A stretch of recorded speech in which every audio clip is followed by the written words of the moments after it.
Today I'm joined by Vince Orieux, the head coach of the Holy Rosary Raiders football team. He's here today to talk about their season and their year as a whole. And so thank you so much for joining me today, Vince, and having us come out to a few of your practices and letting us cover the great team. Yeah, thanks for having me on.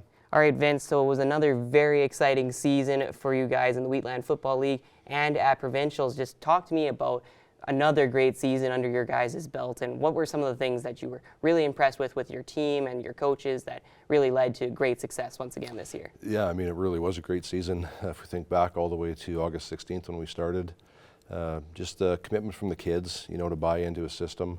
I would say most impressive with those guys is just the consistent effort they brought every week. It didn't matter who we were playing. Their preparation was fantastic. Their commitment to, just getting things right on both sides of the ball. And from a coaching staff perspective, I'm blessed to have just fantastic guys working with me. Our O and defensive coordinators and position coaches, they just bring that enthusiasm and knowledge every day to practice, and they challenge the kids. And fortunately for us, the kids are up for the challenge. All right, and so you guys win the Wheatland Football League. Talk to me about that league and how competitive it is, because multiple teams get to make provincials and have become provincial champions as well as you guys, and just how exciting it is to be in a league that is so prominent in Alberta here in the Northeast. Yeah, and I'm glad you bring that up, because I don't think the Wheatland Football League gets enough credit. We're in the Northeast, we're small, we'll be down to 3 teams next year, but if you just look over the past few years, with our team winning provincial championships now 3 years in a row. St. Paul won last year, so we had 2 winners at Tier 3 and Tier 4. St. Paul in the league final every year. Cold Lake participated this year and got all the way to the semifinal.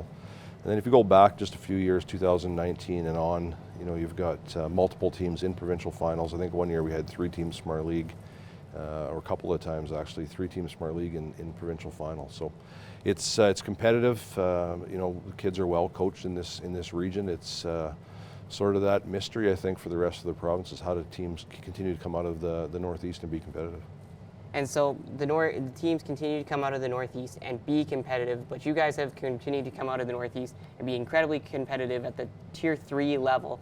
And I believe this is, the 4th or 5th provincial championship win in a row.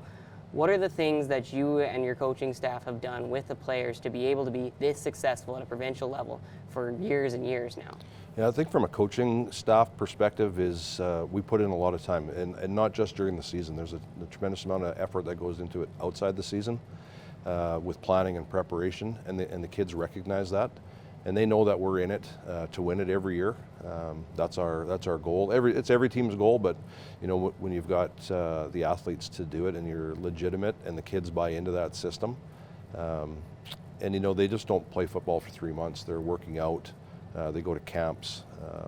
So they commit to the sport and to the program really 12 months a year, and that's what it takes to be competitive. Awesome, and we'll talk now a little bit about some of those kids and some of your graduating kids.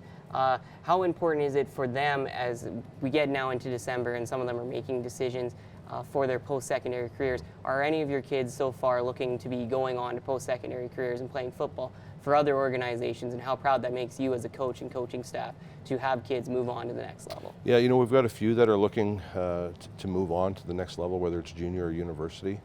But it surprises me every year how little attention our players get from U Sport teams and junior teams.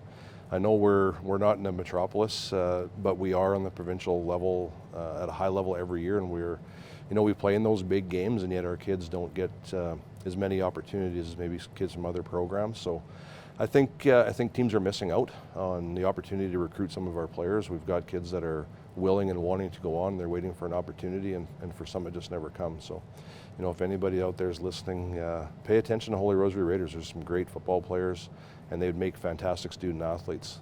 I think that is one of those things we don't talk about enough too, is the academic level that these kids maintain while playing high school sports. We've got some great kids who are going to be fantastic adults and make a significant contribution in the community at multiple levels, and I think teams are missing out.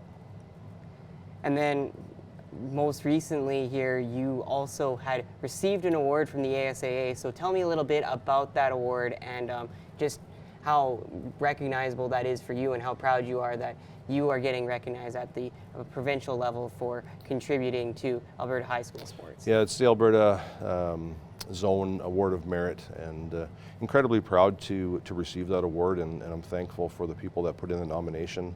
Ashley Fullerton, our high school athletic director, put in the time and gathered some information from some folks around the school to put that together. And really, that award is given to somebody who contributes a great deal of time to high school athletics. So for myself, I've been in the Northeast Zone as a coach for 27 years. I've been on the board for Football Alberta for over 20. Been the football commissioner in the zone for 10 years. The president of the Wheatland Football League for over 10 years. And I'd just like to contribute. I want to see the kids have opportunities and be successful. So if I can have a voice in that, then I'm going to volunteer for that. And at the end of the day, it's nice to get recognized. It's not why I do it, obviously, but it is nice that some folks thought I was worthy nominee and recipient of the award, so I'm appreciative of that. Well, congratulations again for winning that award. And then finally, to finish out, I know we're a long way away from the spring and into the summer, but how excited are you for the 2025 season for your team and trying to repeat once again as Wheatland football champions and maybe yet another provincial title? Yeah, I mean, you got to be up for the challenge, right? You have to, it's hard to say farewell to those that are graduating, but we've got the philosophy that we don't rebuild, we just reload, and we've got some great kids coming back and lots of experience. We had a roster of over 50 this year, and we'll return close to 40 of those kids. And the challenge for them is to do what the kids before them have accomplished. So they're motivated to do that, and we're excited to work with them through that.